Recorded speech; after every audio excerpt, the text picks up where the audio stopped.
Enquanto o Ocidente grita crise, a China cresce 5,2%. E todo mundo finge que não viu. Hoje a gente vai entender um pouco melhor por que a China está crescendo enquanto boa parte do mundo patina. Bem-vindos à nossa exploração.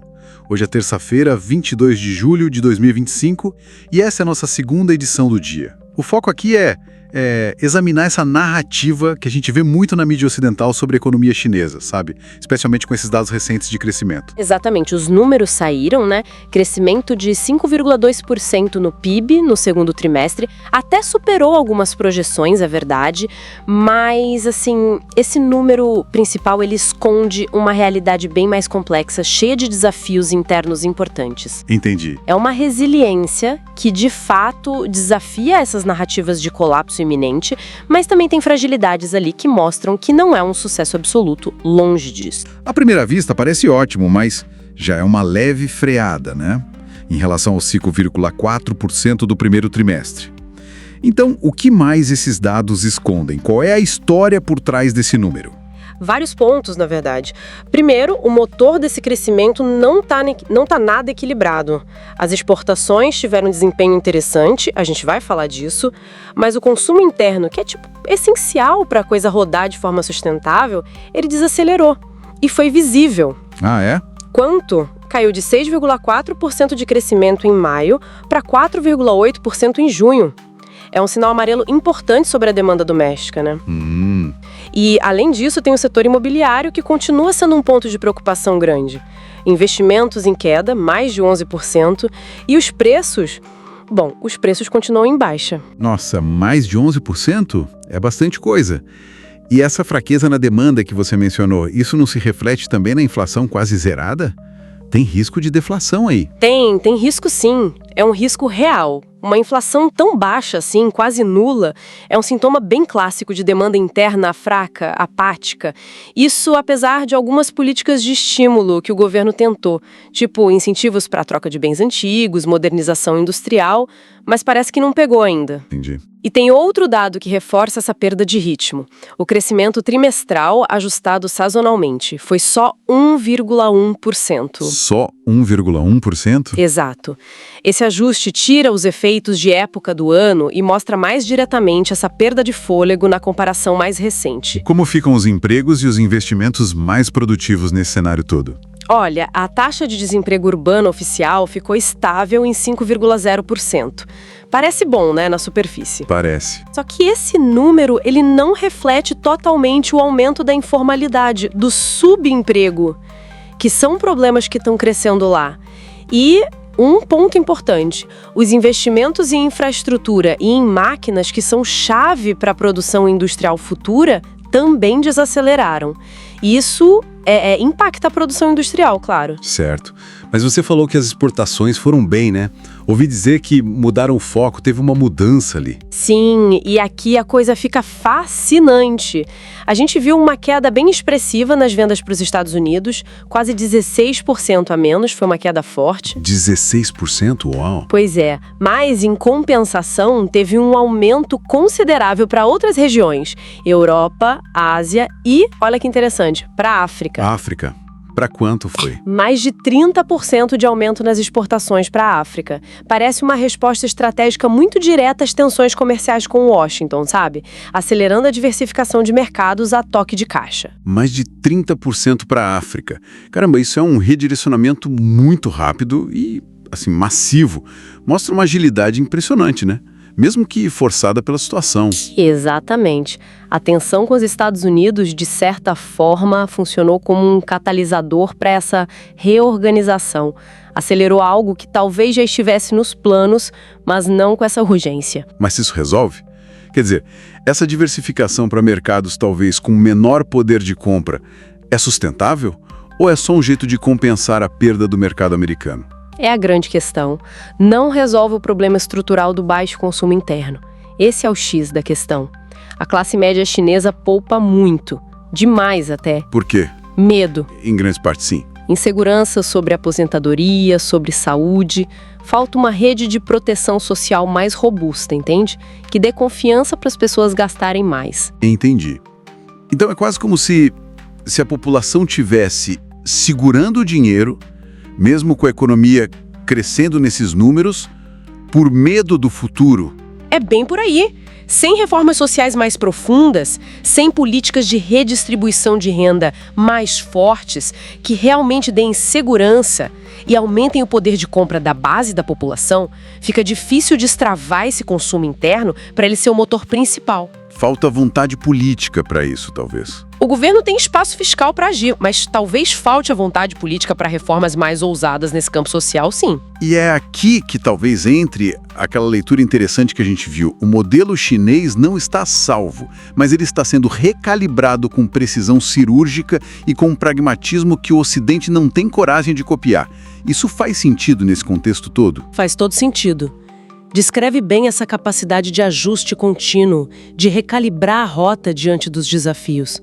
Mesmo que as soluções não sejam, digamos, as que o Ocidente esperaria ou aplicaria, eles reconhecem a necessidade do ajuste, de sair desse modelo antigo. Mas a implementação das reformas sociais profundas, essas sim ainda é o grande desafio pendente. E no fim das contas, essa economia de duas velocidades, sabe? Com exportações se virando bem de um lado, mas um consumo interno pressionado pela desigualdade, pela insegurança. Isso acaba acentuando a desigualdade e até um certo ceticismo interno, mesmo com o PIB crescendo. É um crescimento que não chega para todo mundo da mesma forma, né? Exatamente. Não se traduz em bem-estar para todos igualmente. Assunto complexo, realmente, cheio de nuances. Fica bem claro como um número, como 5,2%, pode esconder muitas realidades diferentes por baixo. Vamos continuar de olho nisso. Fique por aí.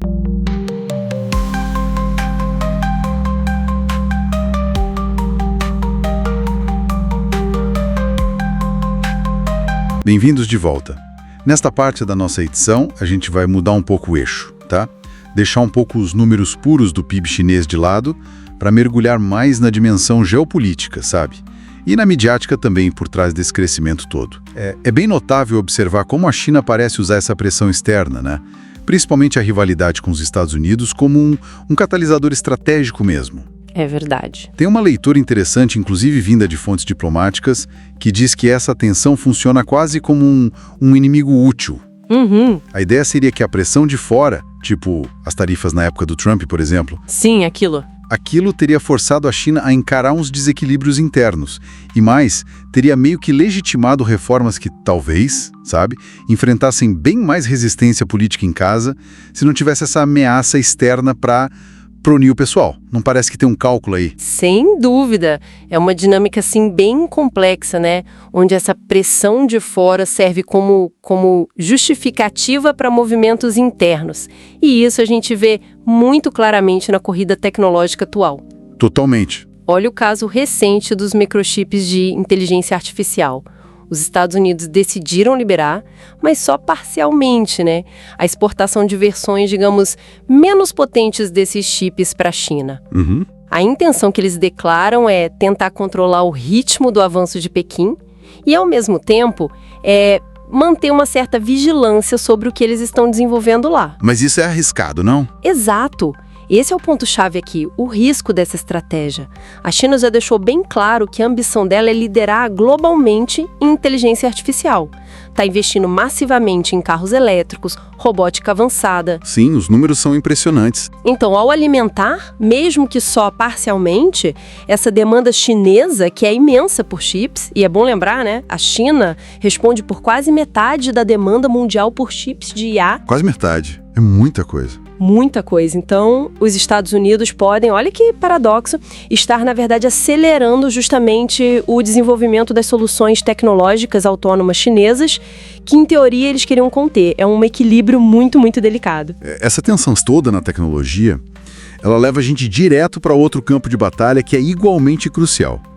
E aqui é onde a coisa fica realmente interessante, eu acho. A guerra de narrativas, né? Exatamente. Fontes que são ligadas ao governo chinês, tipo a agência Xinhua, o China Daily, mas também os veículos alternativos como o MR Online.